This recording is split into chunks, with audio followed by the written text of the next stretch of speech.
Oke, terima kasih Coach Zul. Oke, selamat sore teman-teman semua. Oke. Nah, sambil menunggu slide dimulai, tadi Coach Arnold sudah menyampaikan tentang menavigasi perubahan, bahwa di kondisi pandemik ini kita perlu mengubah fixed mindset menjadi growth mindset. Kemudian Coach Dev tadi sudah berbagi tentang cara kerja otak, apa sih yang perlu dilakukan menghadapi pandemik ini. Oke, slide-nya boleh langsung ke slide kedua, dan kemudian Coach Zul menyampaikan tentang produktivitas. Oke, nah kali ini saya akan berbagi 3 hal penting sehubungan dengan bagaimana kita menghadapi pandemik, dan kemudian kalau nanti waktunya cukup, kita akan membahas tentang ada beberapa life hacks yang bisa kita lakukan. Tapi kalau tidak, insya Allah nanti teman-teman bisa baca sendiri. Nah, apa sih 3 hal penting yang akan kita pelajari hari ini? Pertama, siapa yang mengontrol perilaku kita? Kemudian kedua, motivasi manusia berperilaku, dan kemudian ada yang namanya mobil perilaku. Perilaku itu apa sih gitu ya? Kalau berdasarkan Kamus Besar Bahasa Indonesia, perilaku itu adalah tanggapan atau reaksi individu terhadap rangsangan atau lingkungan. Oke, slide berikutnya. Nah, kemudian ini teman-teman boleh ya sambil jawab dalam hati, pernahkah kalian mengerjakan sesuatu tanpa perlu disuruh oleh orang lain, misalnya atasan, dosen, guru, atau orang tua? Berikutnya. Nah, pernahkah kalian tidak mengerjakan sesuatu walaupun sudah disuruh, bahkan dipaksa oleh orang lain tersebut? Kalau pertanyaan pertama, gitu kan ya, nggak disuruh udah dikerjain, yang sekarang udah disuruh, udah dipaksa, udah diancam, tetap aja nggak ngerjain. Gitu. Berikutnya. Nah, pertanyaannya sebetulnya apa atau siapa sih yang menentukan kita mengerjakan atau tidak mengerjakan sesuatu? Ya, oke, slide berikutnya. Nah, sebentar lagi kita akan belajar siapa atau apa sih yang menentukan kita mengerjakan atau tidak mengerjakan sesuatu. Siapa atau apa sih yang menentukan kita tetap produktif atau tidak di masa pandemik ini. Nah, disadari atau tidak, kita itu hidup dikelilingi dengan paksaan.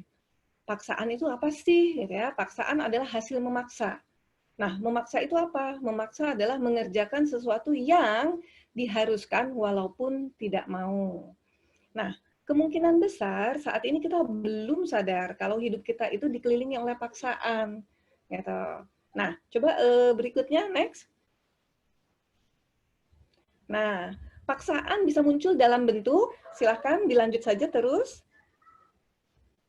Diklik, oke. Kemarahan, ancaman, kekerasan, suap, hadiah, permintaan baik-baik, rayuan, dan pujian.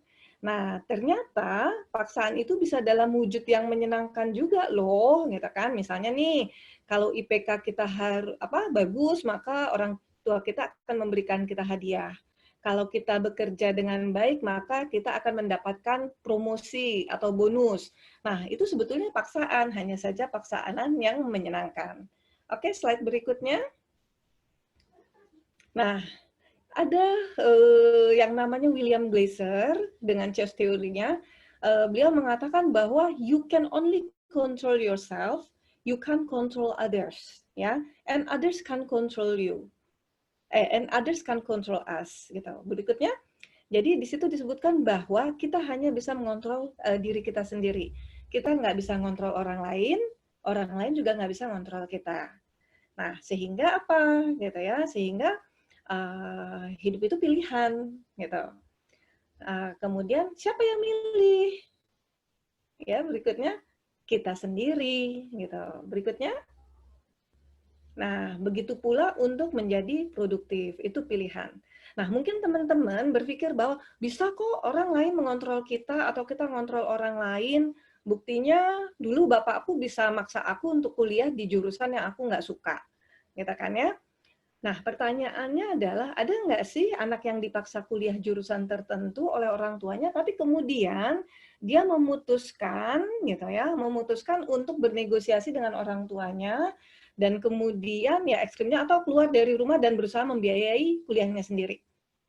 Orang tua yang mempunyai anak lebih dari satu, pola asuh sama, peraturannya sama, tapi ada yang nurut, ada yang enggak. Itu karena kita sendiri yang memilih untuk patuh atau tidak. Kita yang menentukan, kita yang mengontrol diri kita sendiri. Jadi sebetulnya siapa sih yang bisa mengontrol diri kita sendiri? Diri kita ya diri kita sendiri gitu. Oke, selanjutnya next. Nah, pertanyaannya apa sih yang memotivasi kita untuk melakukan atau tidak melakukan sesuatu? Yaitu ada 3 motivasi manusia berperilaku.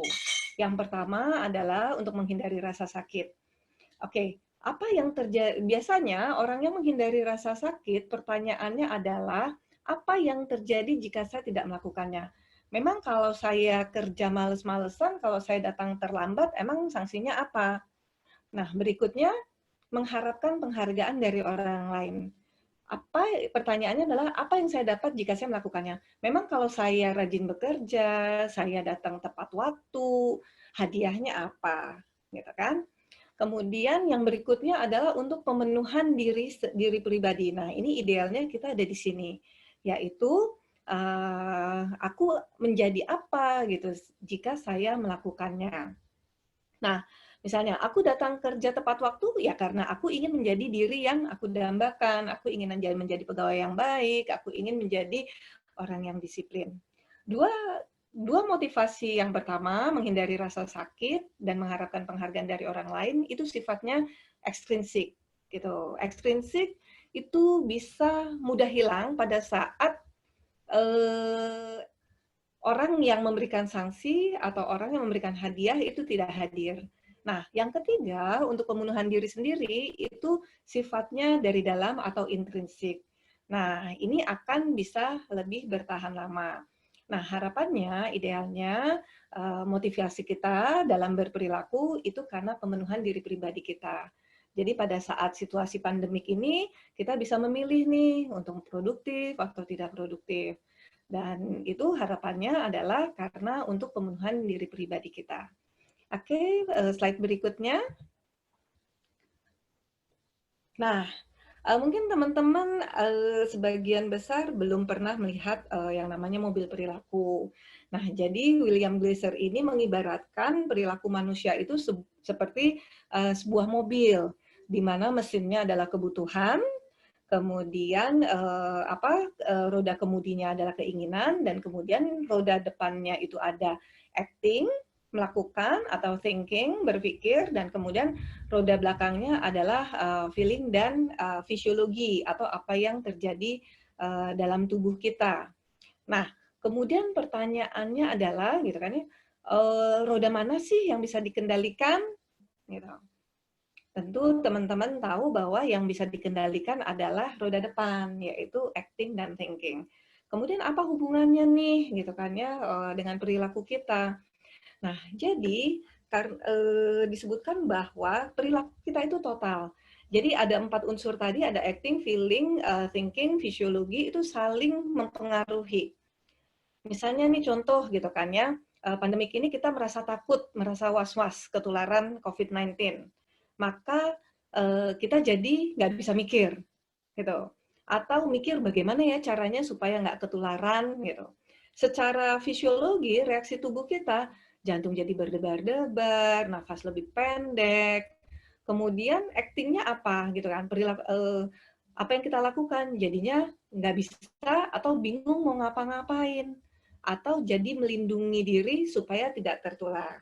Nah, bagaimana caranya gitu kan ya, tadi ada perasaan takut, kemudian nggak bisa mikir. Nah, sebetulnya perilaku itu bisa kita ubah dengan mengubah salah satu roda itu gitu. Nah, 4 roda itu memang tidak mudah untuk diubah, tetapi yang paling bisa diubah yaitu roda depan, yaitu acting dan thinking gitu.